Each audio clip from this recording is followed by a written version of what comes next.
Agora vamos para a aparição número 3 agora. Número 3. Ainda é o avivamento moral, ok? Vamos lá. Número 3 ali, ó. Com o crescimento eminente, Zinzendorf, você sabe o que é eminente, né, pessoal? Com o crescimento iminente, Zinzendorf decide arrumar a casa. Então, no dia 5 de agosto de 1727, convocou uma reunião. Falou sobre os assuntos de fé, disciplinar, como, por exemplo, o pecado do separatismo. Logo a seguir, sendo o senhor feudal, deu algumas ordens e proibições. Então, tem hora que o pastor tem que ser meio feudal, né? A gente negocia com a diretoria, com não sei o que mais, mas tem hora que tem que bater na mesa assim. Uma vez, fomos trocar o piso da igreja, convocamos uma assembleia. Meu Deus, 4 horas ninguém conseguiu definir a cor do piso. Aí o pastor levantou, deu um soco na mesa, falou, vai ser azul. E reencerrada a reunião. E ficou o piso azul. Então tem hora que tem que dar um de ser feudal, porque é difícil, né? Então ele deu umas ordens, pessoal. Ó, pessoal, é assim.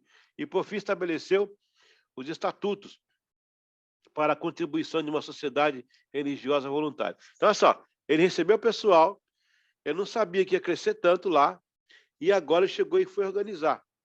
E nessa organização, ele começa a trabalhar a unidade. Veja como é que vai ser bonito aqui para frente agora. Eles vão trabalhar na unidade desse povo, né? Na unidade, depois no perdão, e aí vai explodir o avivamento. Por isso que eu falo, igreja que se une, igreja que é unida, Deus levanta essa igreja com honra. Gente, não é dinheiro, não é status, não é fama, não é marketing. A unidade, Jesus falou assim, não foi?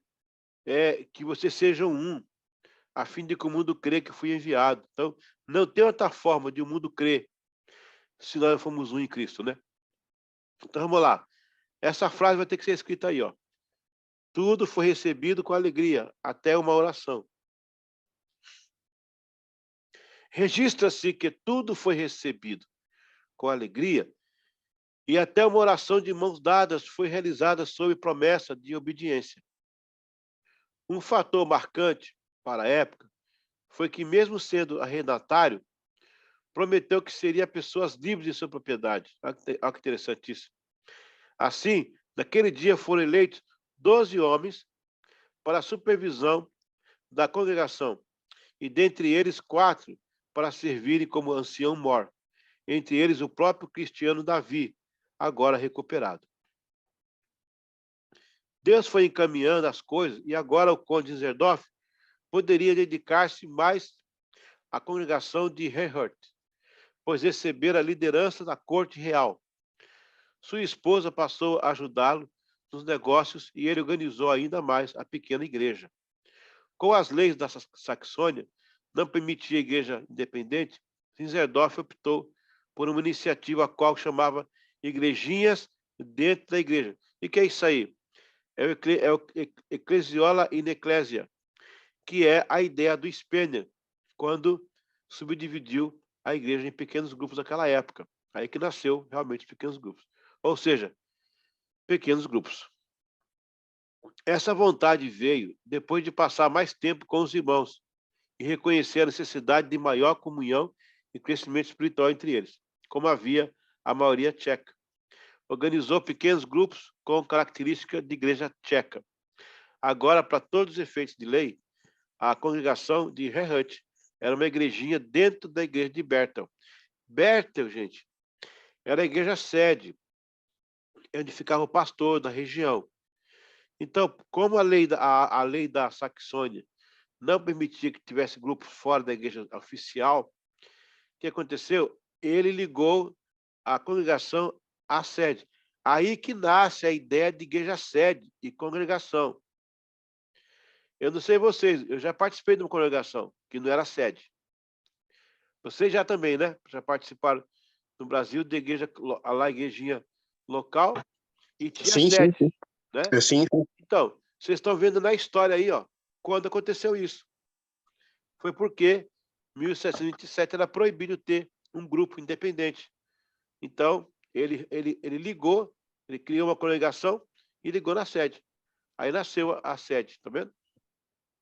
Sendo um homem experiente, redigiu uma carta chamada Concórdia. Carta Concórdia. Depois, irmãos, os wesleyanos vão usar esse tipo de situação aí. Os metodistas vão usar a Carta Concórdia. O que vai ser para nós a Carta Concórdia? Vai ser a ata da igreja ou a ata da convenção. Tá pegando? Lembra quando tem uma organização local, faz uma ata, o pessoal assina, né? Ou então a convenção estadual ou nacional, daí que nasce a concórdia, essa carta aí, onde todo mundo concorda, onde todos assinaram e uma harmonia reinou entre eles. Essa parte negrita a gente tem que escrever. Onde todos assinaram e uma harmonia reinou entre eles. Assim, com vigor, faziam reuniões de oração, cânticos, estudos bíblicos, e isto era diário. Sob o ensino do conde de criar exortação religiosa, é tão fácil como excitar... Não, criar excitação religiosa é tão fácil como excitar paixões carnais, sendo que a primeira leva à segunda. Resolveram manter o movimento sob controle de manifestações que pudessem motivar emoções. Veja isso aí, que interessante. Para um pouquinho para você pensar aí. Isso aqui, gente, é interessante. Hoje, em nossos dias, a gente gosta de cantar, louvar, pular, bater uma palma. Tudo dentro de uma ordem, né? O que passa disso é meninice. Na época, eles não conheciam esse movimento, eles tinham muito medo. O próprio John Wesley, depois desse dia aí, ó, nessa época aí, ele pediu o pessoal ficar calmo. Ele pregava, quando o fogo cair, ele pedia para acalmar. A pessoa estava lá glorificando, ele orar pela pessoa, para a pessoa parar de glorificar, para ele pregar. Hoje é o contrário, né? Quanto mais glorifica, melhor. Se o fogo cai e tal. Mas olha só, eles tinham esse medo. Isso aí era o medo. Se tornar uma emoção carnal. Por isso que eles faziam isso aí. O pastor Ruth fez algo memorável, quando no dia 13 de agosto, levou-os a cear juntamente com a igreja central de Berton. Muito choro e muita lágrima. Olha aí, gente, que bonito agora. O pessoal que estava lá, no refugiado, veio para a sede para cear, né? Aí teve muita comoção entre eles. A honra foi dada ao conde Zerdorf para fazer a oração da confissão, pedindo perdão mediante o sangue de Cristo. Pessoal, não sei se vocês lembram, na Assembleia de Deus antigamente, da Santa Ceia, não tinha confissão de pecado na frente? Antigamente tinha isso, a pessoa ia lá na frente, pedia perdão para a igreja, dizia, irmão, eu pequei, assim, assim, assim, o pastor ficava do lado. Eu vi isso, quando eu era criança. Hoje não tem mais, não. Hoje o pessoal esconde pecado, né? Depois que inventaram o Facebook, todo mundo é bonito. Então, Viu, assim, pastor? naquela época... Essa reunião era na sexta-feira, antecedente da ceia. Ah, é? Ah, Então, sim. era uma reunião chamada reunião de membro, que aí todo mundo entrava e aí era a reunião do perdão. O pessoal pedia perdão, um perdoava o outro, aí porque no dia da ceia, que era no sábado, já tinha que estar todo mundo certinho já. Tá vendo O aí? que Nasceu? era excluído nessa reunião também. Isso. Você está vendo aí, ó? Como é que é interessante isso aqui? Isso é 1700, ó. A Carta Concórdia, a congregação com a sede, a confissão de pecado na Santa Ceia. Aí, ó, de onde veio? Tá aí. E uma vez por mês, assim, por exemplo, a sede que nós tínhamos, ela tinha 70 igrejas. Então, uma vez a cada mês, ia um grupo de igrejas para a sede cear na sede. Saía um ônibus e ia para a sede, algumas congregações iam cear na sede. Aí, tá vendo aí na história aí, ó? Interessante aí, tá vendo? Aí, ó. E a única diferença do que você falou do movimento, do culto, que é diferente de hoje, é que naquela época, o senhor falou assim, como o pessoal no mover do culto, da ceia, sentia a glória de Deus, o pessoal não é que tumultuava, todo mundo entrava no êxtase da glória. Hoje, o pessoal não dá glória a Deus, hoje o pessoal bate palma. Eles trocaram hoje o glória a Deus, aleluia, pelas palmas. É. E alguns assovios também, né? É. O pessoal hoje bate palma de vez de só glorificar, porque quando esse monte de palmas hoje, a hora que eles sentem o mover da glória, que todo mundo bate palma, tudo isso era glória a Deus, aleluia. A igreja pegava fogo. É isso mesmo. E o pessoal hoje só bate palmas. Mudou muita coisa, né? Cabe a nós voltar aos primórdios, né? Ok. A oração de confissão pedindo perdão mediante o sangue de Cristo. O livramento de toda cisão e a bênção em uma união de coração para quem pudesse ser bênção para os outros. O resultado, agora preste atenção. O resultado. O resultado foi que no dia 26 de agosto, 24 irmãos e irmãs decidiram firmemente continuar em oração, a partir da meia-noite até a outra meia-noite. Para isto, repartindo as 24 horas do dia por sorte entre eles. Então, no dia 27 de agosto, foi oficializado esta nova regra. Depois, mais pessoas se comprometeram, chegando a 77 irmãos, profundamente comprometidos, e até mesmo as crianças foram motivadas a orar. Gente, eu pastoreei uma igreja nos Estados Unidos que era dos morávios. Não é que eu pastoreei, eu usava o templo deles. Desculpa, é que o Adalberto pegou o negócio lá e eu peguei também.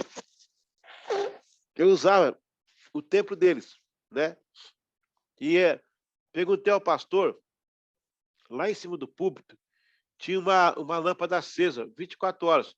Quando eu aluguei a igreja, o pastor fez questão de pôr no contrato e fiz eu repetir que eu nunca apagasse aquela lâmpada. Inclusive, se faltasse lâmpada, energia na cidade, a cidade era Waterbury, lá em Connecticut. Se faltasse energia na cidade, tinha um gerador na igreja que automaticamente ligaria e não deixaria aquela luz apagar. Falei, pastor, o que é isso aí? Ele falou assim, nós somos uma igreja do movimento morável.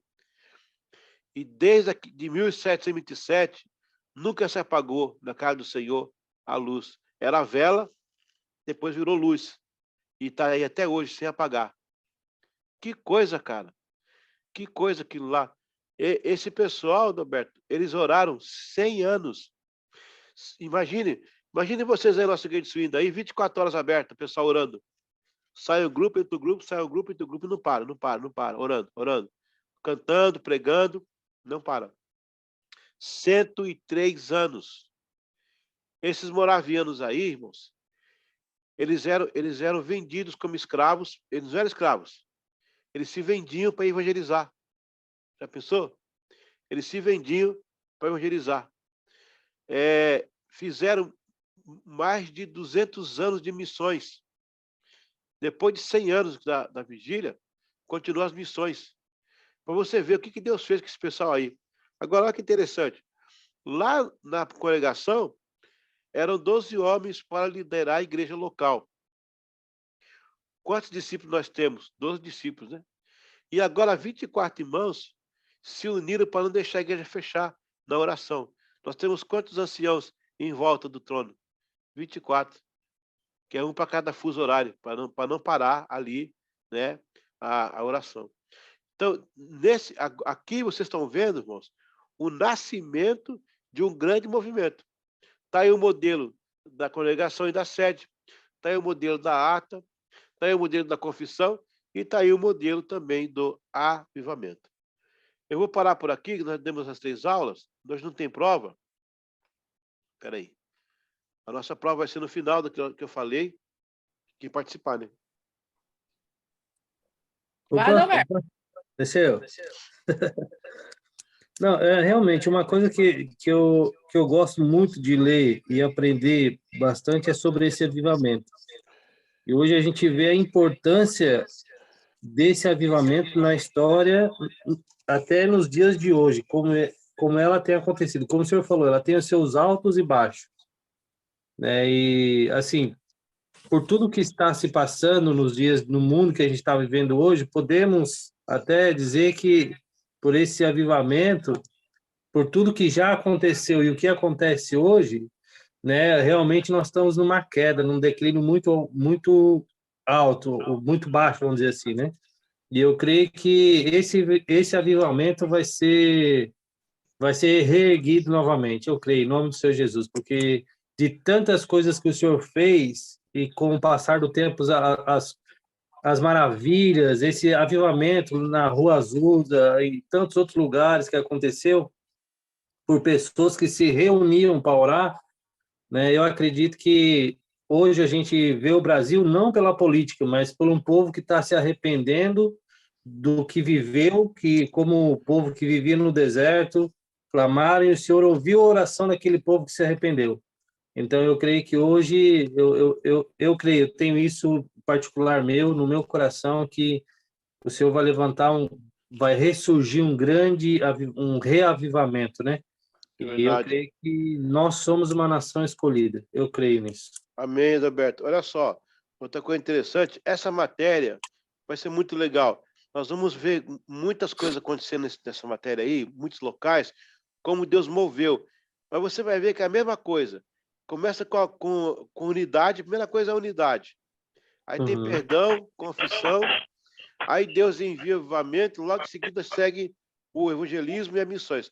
Olha, alguém perguntar para mim assim, pastor, que é qual que é a prova que nossa igreja está avivada? Se ela estiver evangelizando e estiver fazendo missões, ela está sob avivamento. Que eu não creio em avivamento que é só para pular pulinho na igreja, não, ficar só ali entre nós, que bênção está aqui. Isso nos impulsiona a andar.